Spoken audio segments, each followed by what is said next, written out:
Is being recorded. Welcome, Oreste. How are you? Good, thank you. And thank you for having me on today as a guest. Yeah, thank you for being here. So, how did you get into the ministry? I know you've had quite a lengthy background and doing different things in business, but what made you want to get into the ministry? Well, you know, as so many people do, I'm in the business of helping people, and it comes in different phases. One of the phases is helping people spiritually. So I became an interfaith minister now going on 20 years. My background is Catholic, but as an interfaith minister, and what an interfaith minister is really helping people of all faiths. So you're willing to marry a Catholic and a Muslim, for example? Well, I have, yes. It's funny you should bring that example. I have married a Muslim to a non-Muslim before, and Catholics to Jewish. You pick the combinations. I think I've married just about all different types of combinations. I've married well over 100 couples so far. So what goes into that? When you have two people coming from different religious backgrounds, when you're sitting down with these folks, is there a standard template of things that you go over to make sure everyone's comfortable? Well, it's really up to the couples. You know, some couples, it really depends to what degree they are holding to their main faiths. Some couples tend to be more relaxed. Other couples tend to be more strict. With certain types of marriages, I may call in the religious figure of their background. For instance, in the Muslim community, it would be an imam. In the Jewish community, it'd be a rabbi. And sometimes we'll do a wedding with both officiants there, myself as the interfaith and the other party based on their background. And unfortunately or unfortunately, in today's day and age, many people are not strict holding to their respective religious backgrounds. Yeah, I got to imagine, though, there has to be those times where the families might not be thrilled. They're coming from maybe a very extreme state of mind. Have you ever had to deal with that where obviously you're there for the husband and the wife, the people that are getting married, whoever it is, but have you had to deal with some of those extra background noise family dynamics, and if so, how have you handled it? Well, yeah, I mean, obviously, especially people coming from different countries, my main responsibility as a minister is to the couple being married in front of me. If they like me to speak to their families, I have and I do, and I try to really help them understand that at the end of the day, we're all God's children, even though we may come from various religious faiths, and that this new marriage is being consecrated by people from two different faiths. So it's really about the marriage and the loving relationship with the couple and with God, the Almighty, the Creator. Absolutely. So what caught my eye is that you released this book, I Didn't Get a Chance to Say Goodbye, Now What Can I Do? And a lot of people lost loved ones during the pandemic, especially, where they really didn't get a chance to say goodbye. Somebody would get sick, and they would either die suddenly, or maybe they would go into a hospital, and the hospitals wouldn't allow access to the family, and a whole host of other things. So talk to us a little bit about that. When let's start with the people that have lost loved ones during the pandemic. How do you help those people cope with the reality that they didn't have those last moments, those last days to say goodbye to their loved one? Well, that's the main reason why I wrote the book. And really, the ability to say goodbye is just natural. Obviously, when we come into the world, we're saying hello, so to speak, to our loved ones because they're there at the inception. And to go full circle, we should be saying goodbye to them when they transition to the other side. Realistically, what I've done in my book, I've given people exercises to help them get that closure so they could say goodbye. The book is designed in two parts. In the first part, there are exercises to say goodbye to the person, and in the second part, a person can actually do a funeral service so they can hopefully get some healing on their journey, on their bereavement journey. And everyone's journey is different, and there is no right or wrong here. It's when you feel that the journey is going towards the end of it, and you make peace with yourself and you make peace with your loved ones. Dig into that. Tell us what that means. You said there's those two examples, so let's start with the first one. You're saying that you're teaching people how to say goodbye. What does that look like? Well, what I recommend is writing letters to the person. All of us are vibration, so I suggest that people write letters to the individual, and when they're done writing them, to burn them so that the vibration, the essence of the letter, goes up to wherever they believe heaven to be or the other side to be, and then when they're done writing the letter, to put salt on it to neutralize the energy from it. And what that does, it gives the person the ability to really say what was not said to the loved one who's transitioned.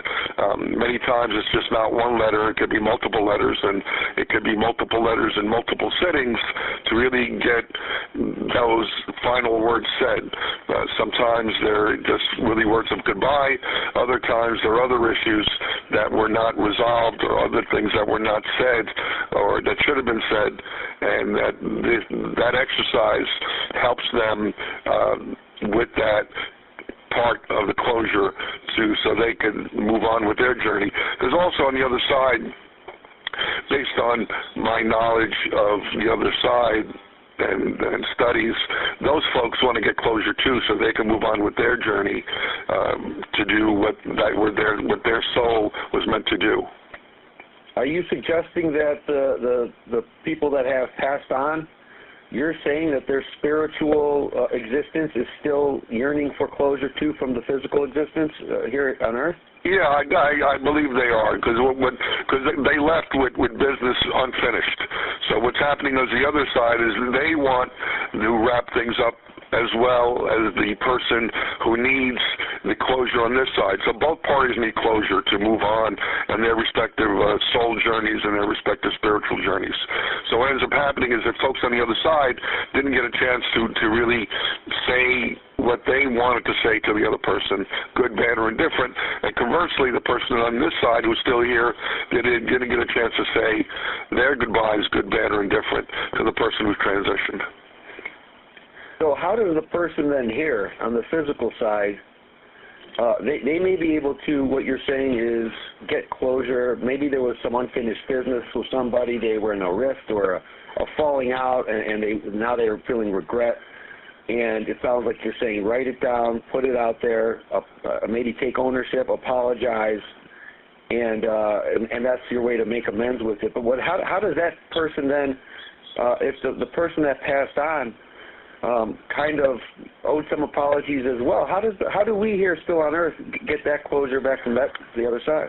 Well, there are various tools, and based on people's spiritual development where they are, an individual can work with what's called a medium, and a medium is just that, to go between people in this world and people who have transitioned.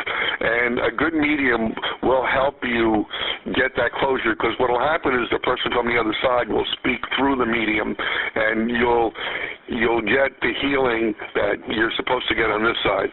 One of the famous ones, or I'm sure many of your listeners might have seen or heard about the Long Island medium, Teresa there, Computo. And the interesting thing is when she does a reading, she really doesn't call it a reading, she calls it a healing. Because what happens is the person who's transitioned is using Teresa Computo to speak the words that need to be said to the person on this side to get that closure and or to help them on their healing journey, their bereavement journey. What is a real common theme that you see amongst the people that are struggling, that wish they would have had more time? What are they most regretful about in terms of not being able to have said something or shared something with the person that's passed on? Is there a general theme? Well, not really. I mean, there are some basic themes. You know, obviously not saying I'm sorry enough, or not getting closure on open items of anger, or not telling the person they're sorry enough, or not telling the person they love them enough. But they are, as I'm sure you're aware, and your listeners are aware, every family's got their own dynamics. Every family's got their own drama, for lack of a better way of saying it. So there's those loose ends that need to be closed and wrapped up for both parties to really get some type of closure, for themselves. And again, every family's got family dynamics that, and whatever you want to call it, family dynamics, politics, drama, pick the word, it'll fit. Every family's got those issues that need to be resolved, good, bad, or indifferent. Give us a little example, if you don't mind. Obviously, you don't need to tell us, not Sure. to tell us who it is, but of who you've seen. Is there like something that you've seen that's been so gut-wrenching, like, man, this one's going to be tough for this person. It's going to take some time for this person to heal. Well, is there anything that comes to your mind on something specific? Yeah, I mean, the classic is the last words both parties had together was in a fight. That's the classic one, where both parties just really said things they didn't want to say to each other, and that was the last memory that they have of that individual. And that's the classic one that's really gut-wrenching, that they had a knockout, drag-out fight.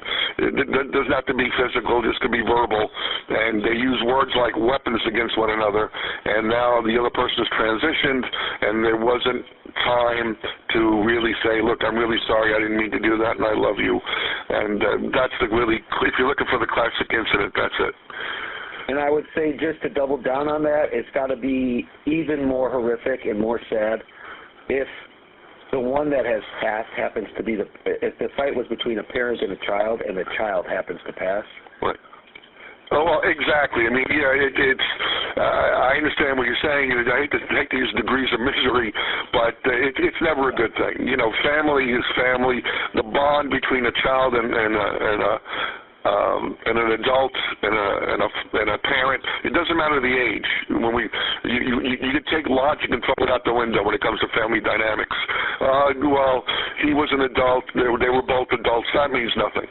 That really means nothing. When it comes to family dynamics, age is out the window, logic is out the window, emotions are emotions. You feel what you feel, you love who you love, and especially the inter-family dynamics. Those are very strong dynamics. Who have you lost in your life that you wish you could have had a chance to say something to? Well, I personally lost my parents. I wasn't there when they actually transitioned, and you're always wanting to say, I should have, I would have, I could have. I should have said this, I should have said that. So it's really difficult when you're not there at the moment of transition, because obviously they were there when you were birthed, and now I wasn't there when they transitioned. So that makes it very difficult and challenging. But it starts the bereavement journey. Go ahead. Yes, and I assume that you've put those same things into place for your own personal experiences that you're teaching others to do. But were there other things besides the writings and besides coming to, what allowed you to truly come to peace with, okay, I'm never going to see my parents again, I have to accept it and move on? Was there something in particular? Well, for me personally, I actually did the exercises and I worked with a medium. So to me, that was very helpful in my personal healing journey. And I actually, even though they did the traditional Catholic ceremony with the church and at the gravesite, I was able to do mine personally, and that gave me actual closure with my parents in particular. So the medium is very helpful in your opinion? Yeah, I think the medium, the challenge with working with mediums is like every other professional, any other service, you have to vet medium out like you would vet anything else out, and any other person who gave you a service. And that's the challenge with working with mediums, and especially in this day and age where we have access to folks who do mediumship literally around the country, if not around the world, that could help you with this. The only thing I would recommend to your listeners is properly vet these folks out. Now, how do you vet them out? Obviously, in this day and age, you want to check the reviews, if possible. You want to see if they have some YouTubes. Also, if they do any type of public demonstration of their abilities, if you could either be there and or obviously hopefully if someone recorded it and put it on YouTube.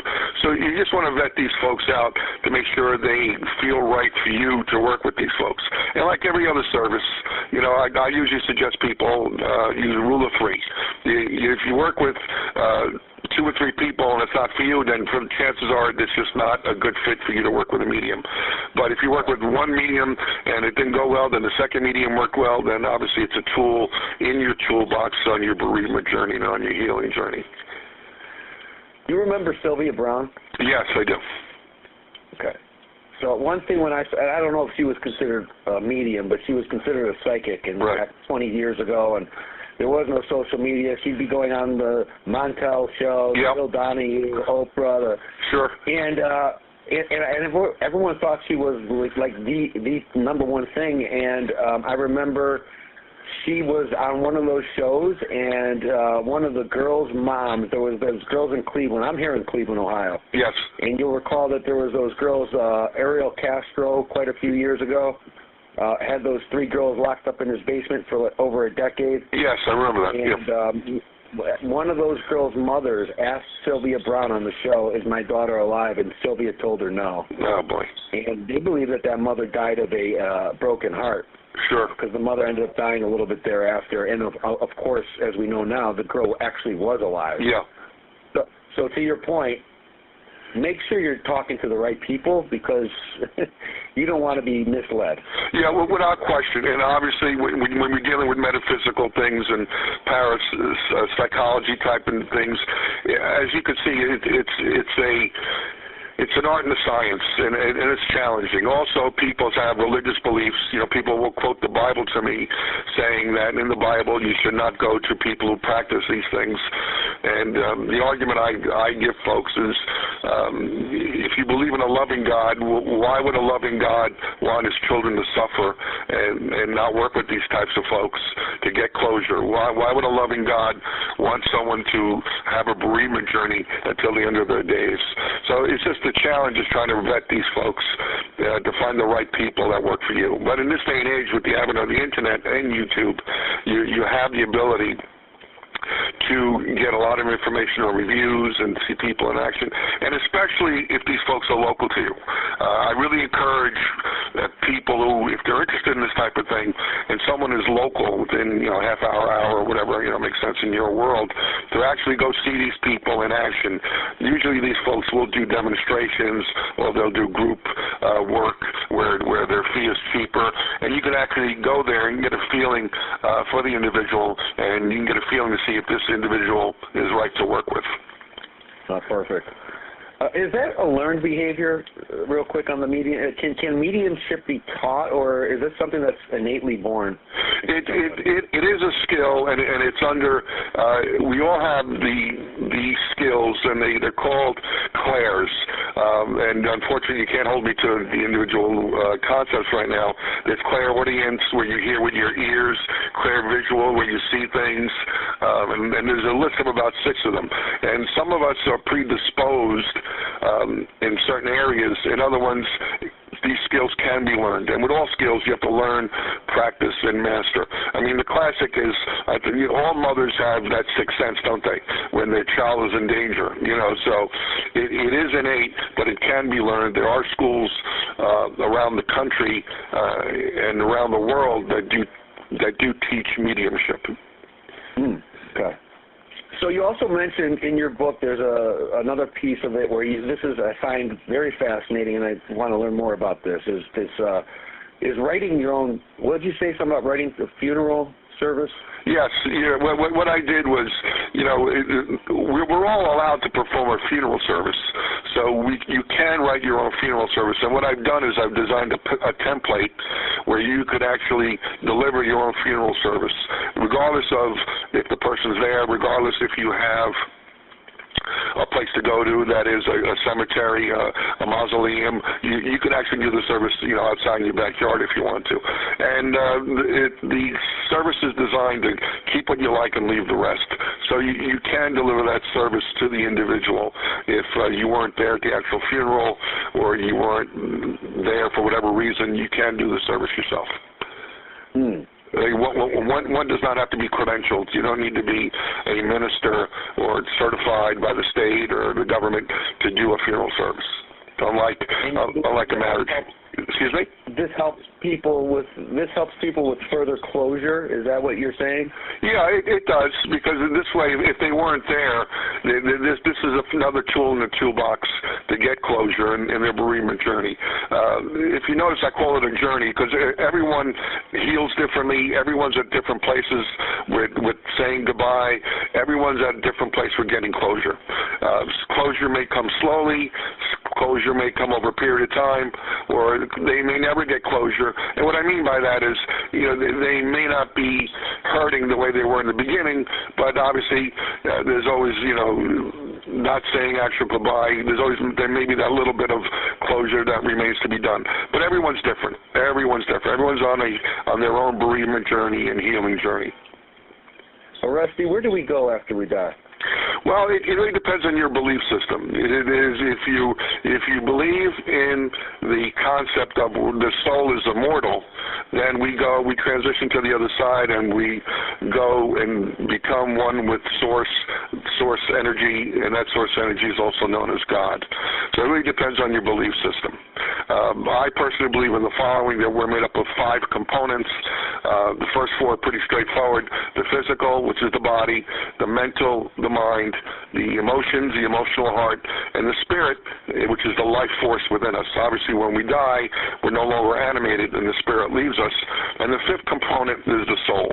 And the soul, I believe, is the interface to God. Because if you quote the Bible, the passage that reads, "I and the Father are one," so that means God resides within us. And I believe the soul is the interface between mankind and the Creator God. You believe you believe you'll see your parents again one day. You guys will be reconnected. We'll be reconnected in spirit. We're not going to be reconnected in the flesh, obviously, but I think we'll be reconnected on the other side in spirit.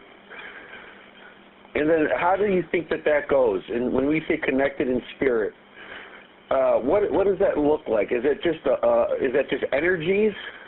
Well, exactly, because once we die, let's face it, that's why I said the spirit is the life force. The energy within us transitions to the other side, which is one of the great mysteries of life, and the energy will recognize the other energy of parents, and we'll be together on the other side again. Now, again, it really depends on your belief system. Based on my teachings and trainings, we come here multiple lifetimes until we learn our soul lessons, our life purpose.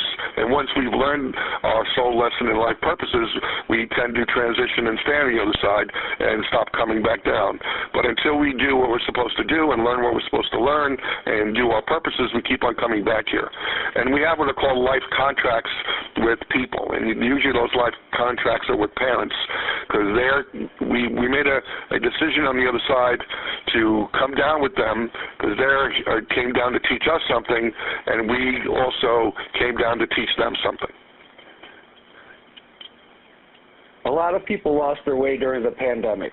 Whether they lost a loved one, they lost a job, they lost friends, they lost families, etc. What are some of the things or the teachings and messages that you have for these people to help them get back on track and maybe find even a truer calling, a truer purpose for themselves? Well, I understand perfectly what you said that. In my other book, Life Beyond the Pandemic, I've addressed that. We're all here for a reason and a purpose, and I think people need to get back to basics and find their true purpose here. Now, once you find your purpose, you'll get on track. You'll feel good about being here, and you'll understand, and you'll find other people who will need you, and you will need them, and then hopefully you can get back on track with life. So the book Life Beyond the Pandemic gives you those tools. And again, it starts with the same basic concept: the spiritual, the emotional, the mental, and the physical. So I take people from the spiritual to the practical, be it get a new job, be it open up your own business. And in this day and age, we could do both, or you could work part-time and have your own business part-time.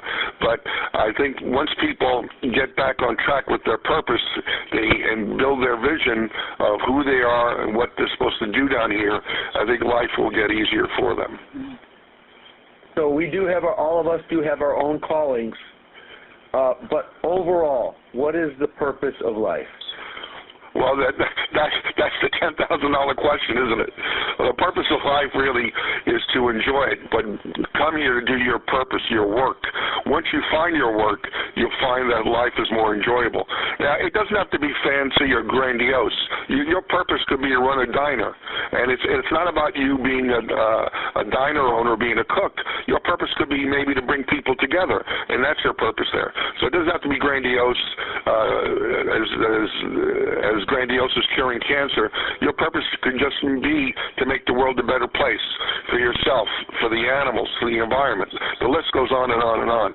But we're all here for a purpose, and if we're here for a purpose, if you believe in that logic of thinking, that means there's a place for you, made for you, just for you. So the thing is, the challenge most people have is they don't have the tools to find their purpose. The challenge is also, unfortunately, is the day-to-day grind of making a living, surviving, raising a family, and so on and so forth. But if you're willing to put one step in front of the other, plan your work and work your plan, you'll find your true purpose here. Your true purpose could be being a parent, but being a good parent so that your child is the one that cures cancer. But if your act isn't on track, then how are you going to help your child? So maybe your purpose is to work on yourself, so then your child sees you as the role model so they can become the person they're meant to be. So I believe personally we're all here for a reason and a purpose, and there's spots made just for you, but you have to have a plan to get there. And that's, I think, the bigger issue, especially in modern times. Beautifully said. I didn't get to say goodbye. Now what do I do? Guys, if you want to learn more about this, check out the book. We've linked it here in the show notes. Oreste, I really appreciate this today. Besides the book, anywhere online that you want people to go to find you? Well, they get a complimentary chapter of both books. LifeBeyondThePandemic.com. They get a complimentary chapter there, and my other website didn't get a chance to say goodbye, which you've linked to. They get a complimentary chapter of that book as well, and then they can learn more about me there, and also Amazon.com. But there's plenty of tools out there for folks to learn and start living their life purpose. It's just the challenge is you have to do the work, as we all know. There's no shortcuts. Hey, thank you very much, my friend. All right, thank you very much for having me as a guest on your show, and much success to you and your listening audience to find their path and with help in the healing journey as well. Yeah, thank you, Oreste. I'll get this over to you next week once we have it up, okay? Very good, thanks. Have a good day. All right, take care now. You too. Bye-bye. Bye-bye.